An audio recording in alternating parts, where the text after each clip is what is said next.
Evening, मैं प्रदीप। आज मैं सौर मंडल में पृथ्वी के चैप्टर में चंद्रमा के बारे में आज मैं पढ़ाऊंगा। इसके पहले हमने पार्ट 4 के वीडियो में पढ़ लिया है, तो आज हम देखेंगे चंद्रमा। ठीक है, ये मेरा भूगोल का पार्ट 5 होगा। चैप्टर का नाम है सौर मंडल में पृथ्वी। मैं एक ही चैप्टर को कई पार्टों में पढ़ा रहा हूँ, तो देर न करते हुए शुरू करते हैं। आज हम चंद्रमा के बारे में पढ़ेंगे। चंद्रमा क्या है उसके बारे में जान लेते हैं। तो देखिए, हमारी पृथ्वी के पास केवल एक उपग्रह है। जो हमारी पृथ्वी है जिस पे हम निवास करते हैं, ठीक, यूँ कह लें कि पूरे जो 8 ग्रह हैं उसमें निवास करने के लिए, ठीक है, जिस पे जनजीवन संभव है, वह केवल पृथ्वी है, जिस पे जीवन जीने के लिए उपयुक्त वायु, जल, ठीक है, हमें प्राप्त हो जाते हैं। इसलिए या इस ग्रह पे जीवन संभव है। तो हम इस ग्रह जो पृथ्वी है उसके उपग्रह के बारे में पढ़ रहे हैं, चंद्रमा। इसका व्यास, ठीक है, चंद्रमा का व्यास, इसका व्यास पृथ्वी के व्यास का केवल 1/4 है। जो हमारा चंद्रमा है, जो पृथ्वी का एकमात्र ग्रह है, वह हमारी पृथ्वी का 1/4 भाग, ठीक है। यूँ कह लें कि हमारी पृथ्वी अगर 100% का एरिया है उसका, तो उसमें से मात्र 25% एरिया किसका है? 25% के एरिया के बराबर का ही हमारा क्या है? चंद्रमा है। यह इतना बड़ा इसलिए प्रतीत होता है क्योंकि यह हमारे ग्रह के अन्य खगोलीय पिंडों की अपेक्षा नज़दीक है। हाँ, ये बात आप लोग स्पष्ट रूप से देखते होंगे कि हम जब पृथ्वी से चंद्रमा को देखते हैं तो हमें वह बड़ा दिखाई देता है, ठीक है। जबकि अब बता ही चुका हूँ, तारे हैं, चंद्रमा से भी बड़े बड़े तारे हैं, लेकिन वो हमको छोटे दिखाई देते हैं क्योंकि वो बहुत दूरी पे हैं। जबकि हमारी पृथ्वी से चंद्रमा हमें बड़ा दिखाई देता है, ठीक। यह क्यों है, इसके बारे में देख लेते हैं। यह हमसे लगभग 3,84,400 किलोमीटर की दूरी पर है, ठीक है। हमारी पृथ्वी से जो चंद्रमा हम देखते हैं वो कितनी दूरी पे है? 3,84,400 किलोमीटर की दूरी पर है। अब आप पृथ्वी से सूर्य एवं चंद्रमा की दूरियों की तुलना कर सकते हैं, ठीक। जबकि वहीं सूर्य हमारा कितने दूरी पे है, सूर्य के बारे में भी आपको बता दूं कि सूर्य कितनी दूरी पे है। तो सूर्य से पृथ्वी की औसत दूरी लगभग 14,96,00,000 किलोमीटर है, या 9,29,60,000 मील है। और पृथ्वी पर सूर्य का प्रकाश आने में 8 मिनट 3 सेकंड का समय लेता है। तो आप लोग समझ गए कि हमें चंद्रमा क्यों बड़ा दिखाई देता है, क्योंकि यह हमारे नज़दीक है सूर्य की अपेक्षा। सूर्य की अपेक्षा ये हमारी पृथ्वी से नज़दीक है, इसी कारण हमें ये बड़ा दिखाई देता है। इसके बाद नील आर्मस्ट्रांग पहले व्यक्ति थे जिन्होंने 21 जुलाई 1969 को सबसे पहले चंद्रमा की सतह पर कदम रखा था, ठीक है। नील आर्मस्ट्रांग के साथ 2 व्यक्ति और थे। तो हम ये कह सकते हैं कि 21 जुलाई 1969 को 3 लोग चंद्रमा पे गए थे, लेकिन उस यान से पहला पैर नील आर्मस्ट्रांग ने अपना चंद्रमा पे रखा था, इसीलिए सबसे पहले उनका नाम आता है नील आर्मस्ट्रांग का, ठीक है। लेकिन उनके साथ 2 लोग और गए थे, माइकल कॉलिंस और एडविन एल्ड्रिन। माइकल कॉलिंस और एडविन एल्ड्रिन भी उनके साथ चंद्रमा पे गए थे।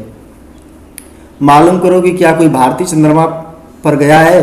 तो आपको हम बता दें कि राकेश शर्मा है अंतरिक्ष यात्री भारत के पहले, ठीक है। लेकिन वह अंतरिक्ष यात्री हैं, चंद्रमा पे वो नहीं गए हैं, वो स्पेस में गए हैं, ठीक है। 8 दिनों तक वह स्पेस में समय बिताया उन्होंने, ठीक।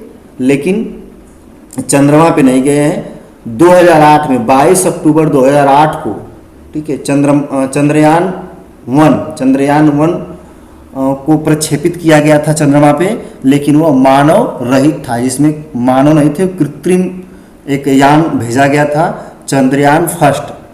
अभी हाल ही में आप लोग सुने थे न्यूज चैनलों के माध्यम से कि चंद्रयान 2 को भी प्रक्षेपित किया गया है, ठीक है, चंद्रमा के लिए भारत से, ठीक। तो आगे देखते हैं कि उपग्रह एक खगोलीय पिंड है, ठीक, ये भी जान लेते हैं।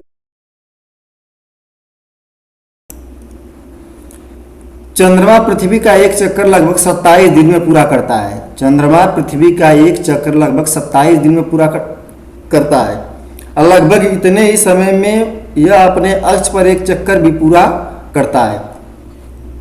तो आप लोग को हम पिछले वीडियो में बता चुके हैं कि किस प्रकार से सभी ग्रह चंद्रमा का चक्कर काटते हैं, और सभी हर लगभग कुछ ही ऐसे ग्रह हैं जिनका उपग्रह नहीं है, लेकिन हर एक ग्रह के लगभग उपग्रह है, ये भी आप लोग को बता चुका हूँ पिछले वीडियो में। तो पृथ्वी का एकमात्र उपग्रह है चंद्रमा, वह पृथ्वी का चक्कर काटता है, ठीक है। उपग्रह ग्रहों का चक्कर काटते हैं, तो पृथ्वी का चक्कर चंद्रमा काटता है, और कितने दिन में पूरा करता है? 27 दिन में। और इतने ही दिन पे वह अपने अक्ष पर भी, अपनी धुरी पर ही एक चक्कर घूमता है 27 दिन में ही। और इसके परिणाम स्वरूप पृथ्वी से हमें चंद्रमा का केवल एक ही भाग दिखाई पड़ता है। इसी के परिणाम स्वरूप जब वो 27 दिन में ही अपने अक्ष पे घूमता है, इसी के परिणाम स्वरूप ही हमें चंद्रमा का एक ही भाग दिखाई देता है। आप लोग भी देखते होंगे कि चंद्रमा का एक ही भाग हमें हमेशा दिखाई देता है रात में, और दिन में क्यों नहीं दिखाई देता चंद्रमा, आप लोग जान ही चुके हैं कि सूर्य का इतना तेज प्रकाश होता है, और सूर्य के प्रकाश से ही चंद्रमा चमकता है, न कि उसमें कोई प्रकाश, इसलिए वो दिन में नहीं दिखाई देता, हमें रात में ही दिखाई देता है, ठीक। इस तस्वीर में देख रहे हैं सभी लोग कि चंद्रमा का हमें क्या एक ही भाग दिखाई दे रहा है बराबर, ठीक है। यहाँ पे इस तस्वीर में देख रहे होंगे, तो यहाँ पे देखिए ये चंद्रमा है, और इसका हमें एक ही भाग दिखाई दे रहा है, क्योंकि यह अपने अक्ष पे घूमता रहता है, और 27 दिन में पृथ्वी का चक्कर काटता है, उतने ही दिन में यह अपने धुरी पे भी घूमता है। इसलिए हमें अब इसके यहाँ पे देखिए इस पिक्चर में, तो हम पाएंगे, देखिए यहाँ पे चंद्रमा है, ठीक, यहाँ पे चंद्रमा है। तो हम जिस जगह से, क्योंकि पृथ्वी भी गोल है और ये पृथ्वी भी घूमती है, तो अगर हम देखते हैं कि जैसे ही पृथ्वी घूमती है और घूमने के मूवमेंट पे हम जब सूर्य के सामने से हट जाते हैं, तब हमें, हमारे यहाँ रात होती है और हमें तब चंद्रमा दिखाई देता है, ठीक है, तब हमें चंद्रमा दिखाई देता है। और हम जहाँ से देखते हैं तो चंद्रमा हमें एक ही रूप में दिखाई देता है, और जैसे जैसे हम क्या होते हैं कि हम घूमते हुए जाते हैं, तो कभी कभी चंद्रमा का आकार भी हमें बदलता हुआ दिखाई देता है। तो देखिए कभी आधा हो जाता है, कभी पूरा, ठीक है ना, कभी कट के, दिख रहे हैं, ये आकार एकदम छोटा सा हो जाता है, कभी इस आकार में आ जाता है, हमें चंद्रमा दिखाई देता है। तो यह हमारे पृथ्वी के घूमने और चंद्रमा के घूमने की वजह से ऐसा होता है, ठीक है। देख रहे हैं यहाँ पे सब, है ना, आकार बदल रहा है। तो यह पृथ्वी के घूमने और चंद्रमा के, पृथ्वी का चक्कर काटने के कारण ऐसा हमें होता है। चलिए आगे देखते हैं। चंद्रमा की परिस्थितियां जीवन के अनुकूल नहीं है। चंद्रमा की जो परिस्थितियां है जीवन के लिए अनुकूल नहीं है। इसकी सतह पर पर्वत, मैदान एवं गड्ढे हैं जो चंद्रमा की सतह पर छाया बनाते हैं। क्या है? चंद्रमा पे पर्वत हैं, मैदान एवं गड्ढे हैं जो उसकी सतह पर छाया बनाते हैं। और पूर्णिमा के दिन चंद्रमा पे इनकी छाया को देखा जा सकता है। जब पूर्णिमा, ठीक है, पूर्णिमा की रात सबसे स्वच्छ रात होती है, चंद्रमा पूरी तरह से 16 कलाओं से परिपूर्ण होकर अपने अपने प्रकाश को प्रकाशित करता है, तब हम अगर देखेंगे तो चंद्रमा पे उसकी छाया हमें दिखाई देती है। वो छाया को कभी हम लोग भालू देखते हैं, कभी कुछ भी, जैसा दूर से अपने मन में आकृतियाँ बनाते हैं वैसी आकृतियाँ बनती जाती हैं। तो वो भालू या घोड़ा हाथी नहीं है, वो क्या है, पर्वत, मैदान और चंद्रमा पे गड्ढे हैं जो हमें पूर्णिमा के दिन दिखाई देते हैं। अब आगे जानते हैं क्षुद्र ग्रह के बारे में, ठीक है। क्षुद्र ग्रह, क्षुद्र ग्रह क्या है ये भी जान लेते हैं कि तारों, ग्रहों एवं ग्रहों के अतिरिक्त असंख्य छोटे पिंड भी सूर्य के चारों ओर चक्कर लगाते हैं। इन पिंडों को क्षुद्र ग्रह कहते हैं। ये मंगल एवं बृहस्पति की कक्षाओं के बीच पाए जाते हैं। जो तारों, ग्रहों एवं उपग्रहों के अतिरिक्त, ठीक है, तारा, ग्रहों एवं ग्रहों के अतिरिक्त क्षुद्र ग्रह हैं जो असंख्य छोटे छोटे पिंड, ठीक है, छोटे छोटे पिंड भी सूर्य के चारों ओर चक्कर लगाते हैं। इन पिंडों को ही क्षुद्र ग्रह कहते हैं। और ये कहाँ, किसके बीच पाए जाते हैं? मंगल एवं बृहस्पति की कक्षाओं के बीच पाए जाते हैं। पिछले वीडियो में दिखाया था आपको पिक्चर के माध्यम से, फिर दिखा देता हूँ। देखिए यहाँ पे इस तस्वीर में आप लोग देख रहे हैं यहाँ पे कि इस पिक्चर में देखिए यहाँ पे, ठीक है, मंगल और बृहस्पति। देखिए यहाँ पे ये मंगल ग्रह है, यहाँ पे बृहस्पति ग्रह है। इसके बीच में देख रहे हैं यहाँ पे जो ये एक छोटे छोटे पिंड से रिंग बना हुआ है, छल्ले टाइप बना हुआ है, यही क्षुद्र ग्रह है। ये क्षुद्र ग्रहों की पट्टी है, देख रहे हैं यहाँ से पूरा, ये क्षुद्र ग्रहों की पट्टी है। वैज्ञानिकों के अनुसार क्षुद्र ग्रह के ही भाग होते हैं जो कि बहुत वर्ष पहले विस्फोट के बाद ग्रहों से टूटकर अलग हो गए थे। और चलिए क्षुद्र ग्रह के बारे में थोड़ा सा ऊपर दिया है एक निर्देश, रोचक तथ्य, उसको देख। यहाँ पे उल्का पिंड, उल्का पिंड के बारे में जान लेते हैं पहले। उल्का पिंड क्या है, ठीक है, सूर्य के चारों ओर चक्कर लगाने वाले पत्थरों के छोटे छोटे टुकड़ों को उल्का पिंड कहते हैं। कभी कभी ये उल्का पिंड पृथ्वी के इतने नज़दीक आ जाते हैं कि इनकी प्रवृत्ति पृथ्वी पर गिरने की होती है। इस प्रक्रिया के दौरान वायु के साथ घर्षण होने के कारण एक गर्म होकर जल जाते हैं। अब फलस्वरूप चमकदार प्रकाश उत्पन्न होता है। कभी कभी कोई उल्का पूरी तरह जले बिना पृथ्वी पर गिर जाती है, जिसे धरातल पर गड्ढे बन जाते हैं। देखिए आप लोग भी देखे होंगे कि ये उल्का पिंड क्या होते हैं कि सूर्य के चारों ओर, ठीक है, चक्कर लगाने वाले छोटे छोटे पत्थर होते हैं, ठीक है, पत्थर के छोटे छोटे टुकड़े होते हैं जो कभी कभी क्या होता है कि यह पृथ्वी के इतना नज़दीक आ जाते हैं कि इनकी प्रवृत्ति पृथ्वी पर गिरने की होती है, अर्थात ये पृथ्वी पर गिरने वाले होते हैं। इस प्रक्रिया के दौरान, उसी प्रक्रिया के दौरान जब गिरने वाले होते हैं पृथ्वी पर, तो जो पृथ्वी के बाहर वायु की घनी चादर है जिसे वायुमंडल कहते हैं, उसके क्षेत्र में आ जाते हैं, हवा के क्षेत्र में आ जाते हैं और घर्षण करके जल गर्म होकर जल जाते हैं।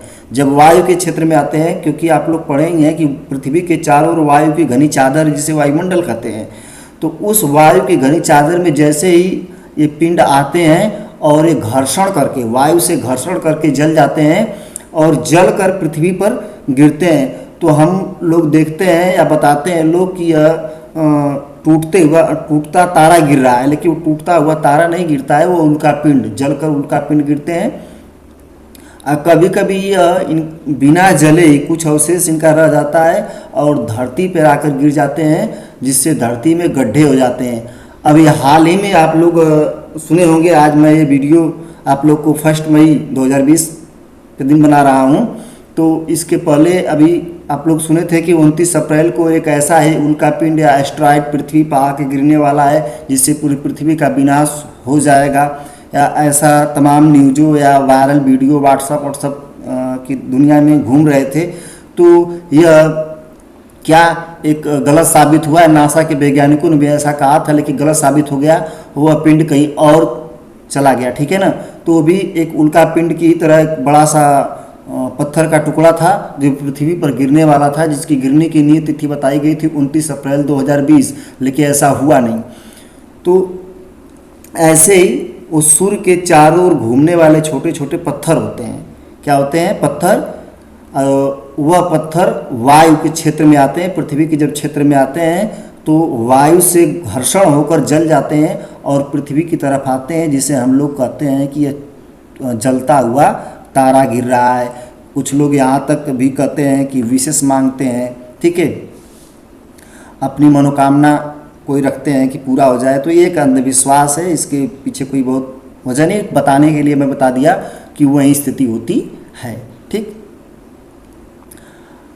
आगे देखते हैं। देखिए इस पिक्चर में आप देख लीजिए और आप लोग को स्पष्ट क्लियर हो जाएगा कि ये उल्का पिंड कैसे पृथ्वी पर गिरते हैं। तो देखिए यही है, जब ये ऊपर से आ रहा था तो जला नहीं था, ठीक है ना, पत्थर का टुकड़ा था, लेकिन जैसे ही वायु के मतलब पृथ्वी के नज़दीक आया तो वायुमंडल में आया तो यह हवा से घर्षण होकर क्या हो गया, जल गया। देखिए ये आ रहा है जलता हुआ, ठीक है, ये पृथ्वी की तरफ। और दूसरी पिक्चर में भी देख लीजिए, आप लोग को और क्लियर हो जाएगा। यहाँ पे देखिए जो उल्का पिंड, ठीक है, जो छोटे छोटे पत्थर होते हैं जब वो गिरते हैं तो कभी कभी वायु के घनी चादरों से घर्षण होकर जल नहीं पाते, उनका कुछ अवशेष रह जाता है तो पृथ्वी पे आके गिर के गड्ढे बना देते। देखिए ये जो है पत्थर के टुकड़े देख रहे हैं, ये हमारी क्या है, ये देख रहे हैं नीचे क्या है, ये पृथ्वी है, इस पे आके गिर रहे हैं, देख रहे हैं। और जब ये गिरेंगे तो यहाँ गड्ढे बना देंगे, क्या बना देंगे, गड्ढे। अब बात करते हैं जो 29 अप्रैल 2020 को जो गिरने वाला पत्थर का टुकड़ा था बड़ा सा, जो पृथ्वी की तरफ आ रहा था, जिससे बताया जा रहा था कि पृथ्वी का विनाश हो गया, पृथ्वी को नुकसान होगा, उस पत्थर की बात कर लेते हैं। देखिए यहाँ पे वह यह पत्थर है, देखिए जो पृथ्वी की तरफ आ रहा था। वैज्ञानिकों ने बताया था कि यह 29 अप्रैल को पृथ्वी से टकरा जाएगा, लेकिन ऐसा हुआ नहीं। तो आप जानते हैं कि पृथ्वी कोई एक छोटा भाग है, बाकी क्या है, केवल 1/3 ही भाग है मतलब, और बाकी जल ही जल है, बहुत सारा समुद्र जल ही जल चारों तरफ है, पृथ्वी की कक्षा से बाहर हो गया, ठीक है, और पृथ्वी पर नहीं गिरा। ठीक, तो ऐसे बहुत से उल्का पिंड जो पृथ्वी से टकराने वाले होते हैं या आने वाले होते हैं, शायद आ भी जाएं, टकरा भी जाएं, पृथ्वी पर नुकसान भी पहुंचा सकते हैं। तो अभी तक ऐसा हुआ नहीं। तो आप लोग समझ गए होंगे कि ये उल्का पिंड ही होते हैं, पत्थर के छोटे छोटे टुकड़े होते हैं जो सूर्य के चारों ओर घूमते रहते हैं। कभी कभी यह वहाँ से विखंडित होकर टूटकर क्या मतलब इस पृथ्वी की तरफ आने लगते हैं। ठीक है, तो उल्का पिंड के बारे में आप लोग समझ गए। तो उल्का पिंड क्या होते हैं, सूर्य के चारों ओर चक्कर लगाने वाले पत्थर के टुकड़े होते हैं। ठीक है, वह छोटे टुकड़े हो सकते हैं या बहुत बड़े टुकड़े भी हो सकते हैं। ठीक है, क्या आपने तारों वाले खुले आकाश में एक ओर से दूसरी ओर तक फैली चौड़ी सफेद पट्टी की तरह एक चमकदार रास्ते को देखा है? क्या आप खुले आकाश में एक ओर से दूसरी ओर तक फैली चौड़ी सफेद पट्टी की तरह एक चमत्कार रास्ते को देखा है? क्या लाखों तारों का समूह है, यह लाखों तारों का समूह है। आप इस तस्वीर में देखेंगे तो देखिए, आप इस तस्वीर में देखिए, यह सफ़ेद देख रहे हैं, यहाँ पे सफ़ेद चौड़ी पट्टी है। ठीक है ना, ये सफ़ेद चौड़ी पट्टी को देख रहे हैं आप लोग इसे, यह तारों का क्या है, समूह है, तारों का समूह है। जो तारे बहुत घनिष्ठ हो गए हैं, पास हो गए हैं, इसलिए हमें सफ़ेद पट्टी दिख रही है। इसे ही क्या कहते हैं, मिल्की वे, क्या बोलते हैं, मिल्की वे या आकाश गंगा। क्या बोलते हैं, मिल्की वे या आकाश गंगा। तो कह सकते आकाश गंगा किसे कहते हैं, प्रश्न आ सकता है। तो क्या बताएंगे कि तारों के समूह को ही मिल्की वे या आकाश गंगा कहते हैं। जो हमारे वो इस आकाश में जो हजारों तारों का समूह होता है उसे ही आकाश गंगा या मिल्की वे कहते हैं। आगे देखते हैं, हमारा सौर मंडल इस आकाश गंगा का एक भाग है। हमारा जो सौर मंडल है इसी आकाश गंगा का एक भाग है। प्राचीन भारत में इसकी कल्पना आकाश में प्रकाश की एक बहती नदी से की गई है। प्राचीन भारत में कहा गया है कि इस आकाश गंगा की कल्पना एक प्रकाश की बहती नदी से की गई है कि ये प्रकाश की बहती नदी है।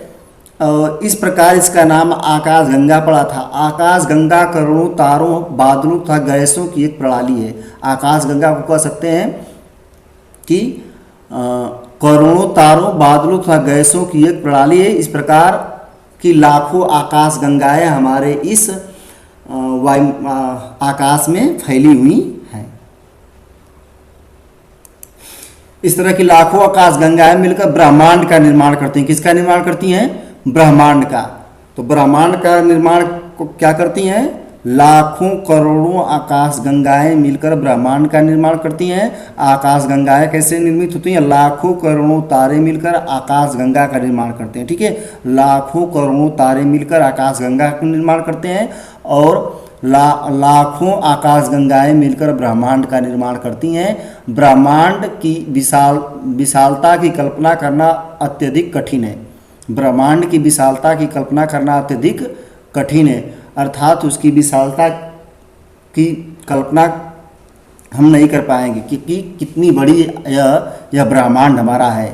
ठीक है, अनंत तक है, इसकी कोई निश्चित सीमा कोई नहीं बता सकता।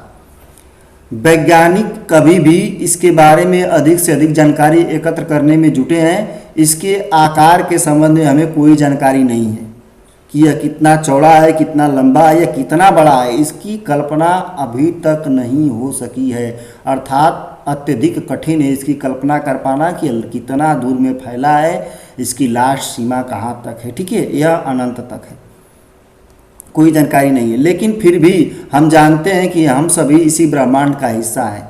हम सभी इसी ब्रह्मांड का क्या है? हिस्सा है।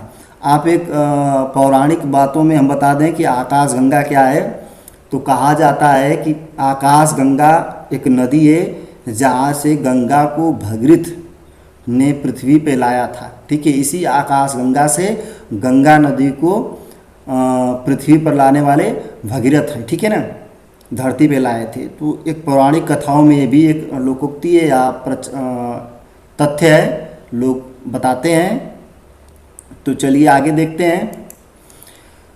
आगे लिखा है, गेम की तरह बताया गया है कि क्या आप ब्रह्मांड के साथ अपना संबंध बता सकते हैं? आप पृथ्वी पर हैं तथा पृथ्वी सौरमंडल का एक भाग है। हमारा सौरमंडल आकाश गंगा मिल्की वे का एक भाग है जो ब्रह्मांड का हिस्सा है।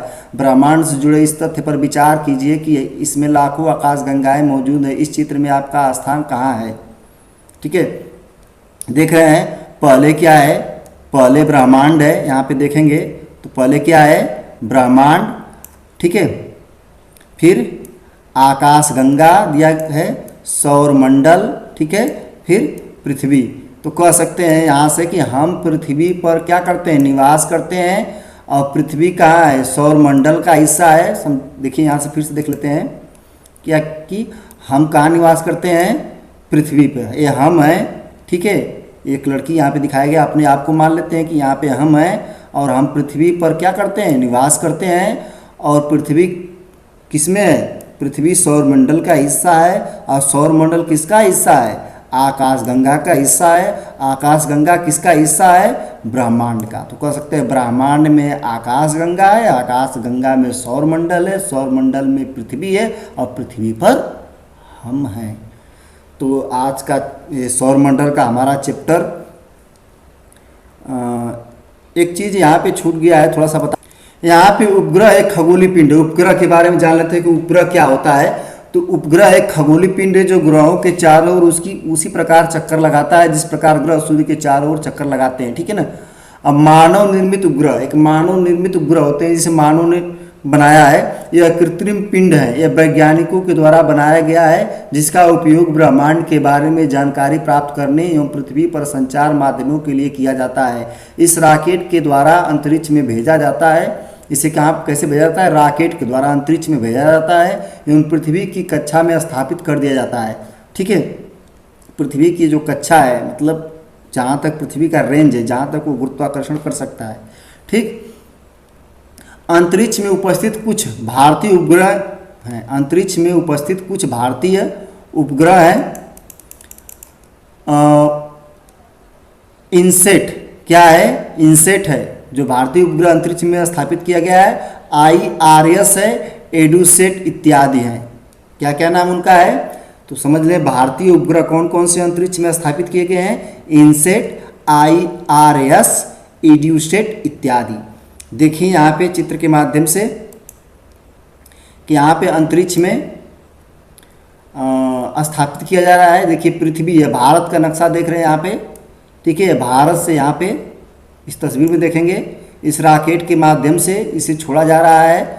और यहाँ पे देखिए कई भाग होते हैं। जो हमारा उपग्रह होता है वह रॉकेट से जोड़ दिया जाता है, और रॉकेट जैसे ही जाता है ऊपर अंतरिक्ष में, उसको वह उस सैटेलाइट से या उस निर्मित उपग्रह से अलग हो जाता है, और उपग्रह हमारा उसी अंतरिक्ष में चला जाता है, स्थापित हो जाता है और पृथ्वी के चारों ओर घूमता है। ठीक है, आप कह सकते हैं कि जो हमारा मोबाइल फ़ोन, जो भी नेटवर्किंग के काम होते हैं, यह इसी अंतरिक्ष से ही होते हैं।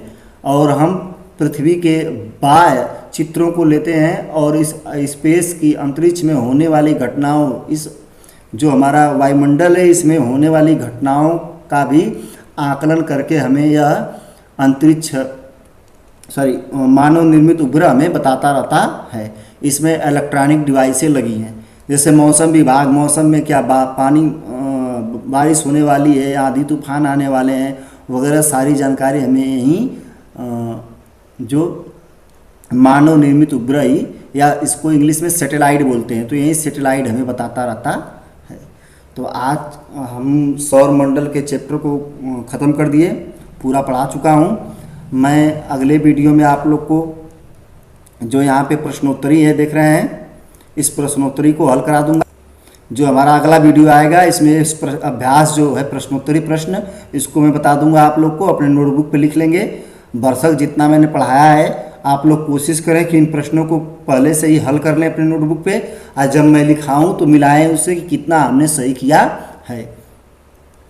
तो ये पूरा प्रश्न मैं अगले वीडियो में लेके आऊँगा, फिर हमारा ये चैप्टर ख़त्म हो जाएगा। चैप्टर थोड़ा कई भागों में हो गया, तो उससे घबराएं नहीं, क्योंकि जितना छोटा छोटा वीडियो रहेगा उतना आसानी से आप लोग को समझ में आएगा, जितने पार्टों में बांट के मैं पढ़ाऊँगा। तो आज के लिए बस इतना ही, धन्यवाद।